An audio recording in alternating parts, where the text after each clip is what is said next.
there guys, and welcome back. On this week's show, we're going to be making an iPod or iPhone charging station.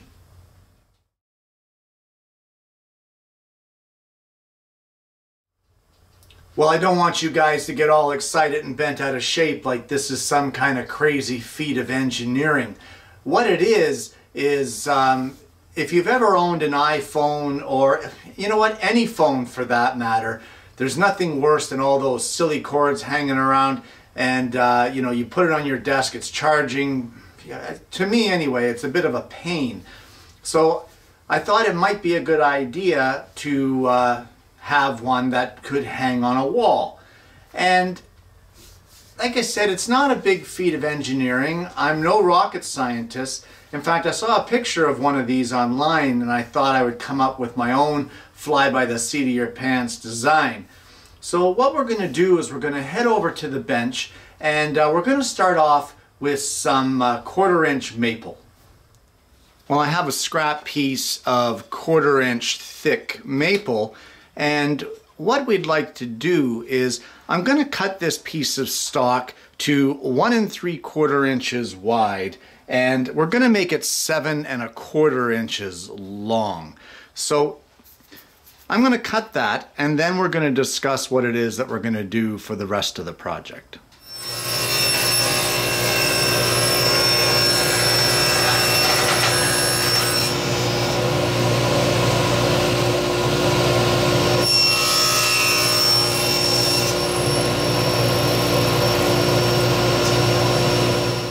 And there's our piece of maple at 1 3/4 wide by 7 1/4 inches long. Now, you may recognize, if you have an iPhone, this particular piece. And that would be, of course, the iPhone charging unit that plugs into the wall. These particular units are 1 inch by 1 inch square. So at 1/4 inch down from the top of this piece of maple, we're going to draw a square centered on here, but we're going to make it 1 1/8 by 1 1/8. And once we get that drawn out, we're going to take it over to the scroll saw and we're going to cut it out.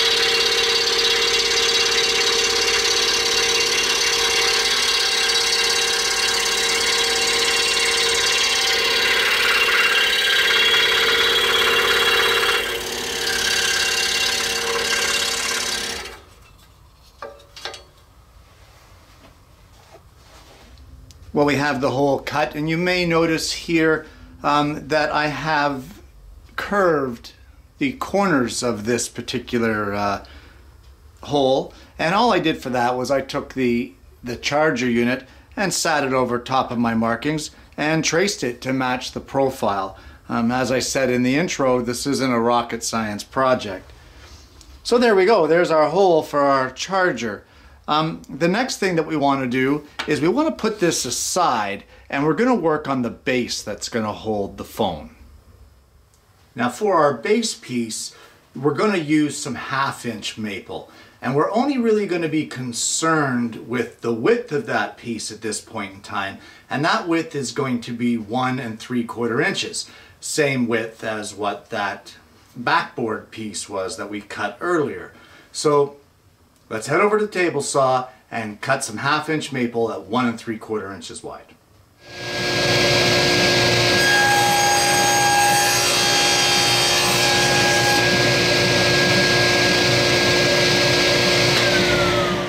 Well, the next step that we need is we need to cut a dado in this piece here, which is our base piece. We're not worried about the length right now, as I said, but we're going to come in from the end. We've squared this end off. We're going to come in 1/8 of an inch, and then we're going to cut a 1/4 inch dado.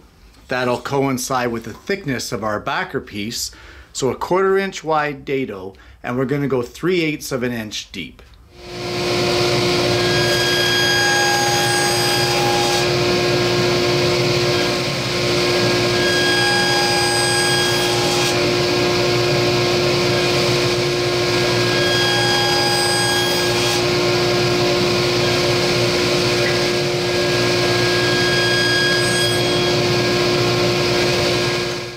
And there is our 1/4 inch wide dado, 3/8 of an inch deep. And it's a little loose, a little looser than I personally would like, but when the glue gets in there and it's glued in place, it'll fit just perfectly. Our next step is we want to cut another dado on the same side as the one we just cut. And this one is going to be 1 1/8 wide. And we're going to go 1/4 of an inch deep. You may be wondering why I'm just making multiple passes. And it's just to show a different method that if you don't have a dado blade, a project using dados is not out of your reach. You can still do it if you have the patience to be careful and do multiple passes. So we're going to cut the dado, as I said, 1 1/8 wide, and it's going to be 1/4 inch deep.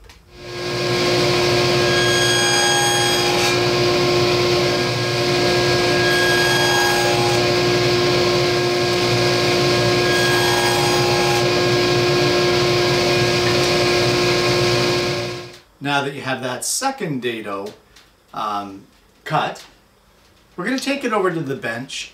I'm just going to use a chisel because we're using multiple passes on a single blade. We've got some ridges in here, and I'm just going to take a chisel and ever so lightly, I'm just going to clean those up to flatten them out. And once I get that done, I'm going to cut this to its final length, which is going to be 1 3/4 of an inch long.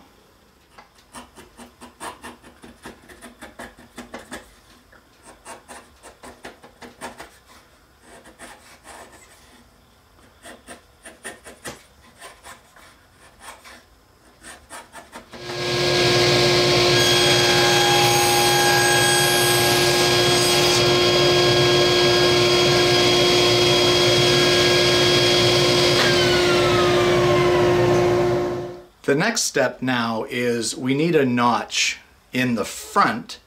The back of this is going to be where the dado was 1/8 of an inch in.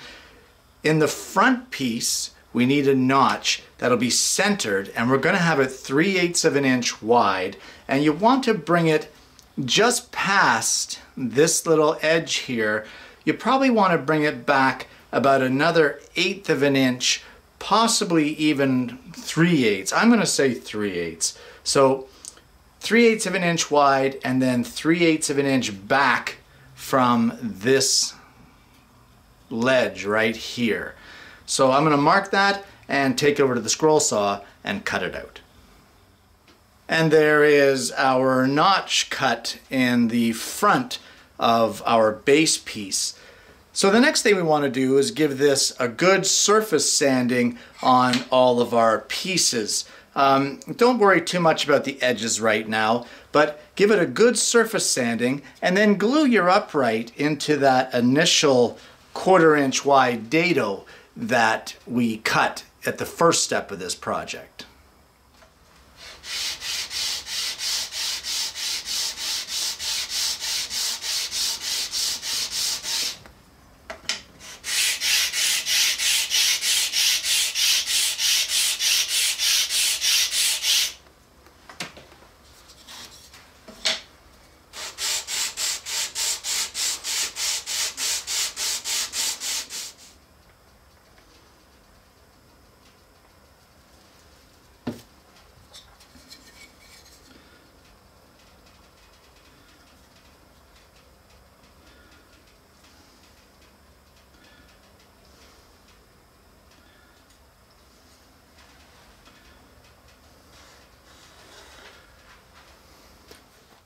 So now that the glue is dry, you want to take the entire piece and give it a really good sanding.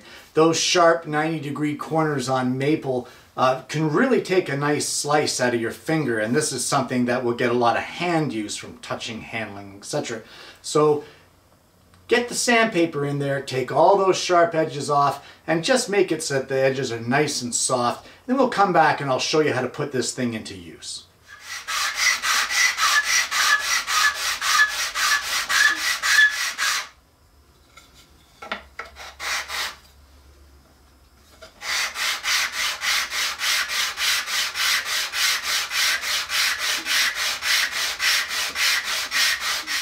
Well, in order to use this charging station, all you need to do is come over to your receptacle and plug in your charger, which will go right through the hole that was cut in the backboard piece. And then with your iPhone plugged in, or your iPod, it just sits there on that little shelf that you made by utilizing the brackets. Now it keeps it up off your desk, easily accessible, and you know, I guess you'll always have a place there to put your phone while charging it. Coil up the cord if you don't like it hanging down like that, and you put it in behind your phone. That also works to keep that contained. So there you go. That's iPhone charging station. And there you have it. An iPhone charging station. Guys, it's a really simple project. Another way to use up some scrap material. It's not difficult. It's not rocket science. Sometimes this show isn't about the fine woodworking. It's more about the fun and getting involved. This could be one as well that you get the kids involved with. Get them out to the shop. Great stocking stuffer, birthday gifts, you know, that sort of thing. Surprise your kids. You know, they love this sort of thing. You know, any little gadget, your choice. Guys, the dimensions I gave you can be altered in any way, shape, or form. This program is not about rock solid rules that are written in stone. It's about giving you an idea and showing you a concept and a direction to go with it, and you guys take it from there. That's what the show is about. It's not about telling you it must be done like this. It's about showing you, hey, what do you think of this idea, and letting you move forward with it in the way that suits you. So if you don't have an iPhone, if you have an Android-based phone, whether it's a Samsung or one of those Microsoft ones, whatever you like, alter it and make a charging station of your own. Not that difficult to do, and it is a fun little project, so give it a try and see what you think. Guys, I want to thank you for watching again this week, and I'm going to see you again next week with yet another woodworking video.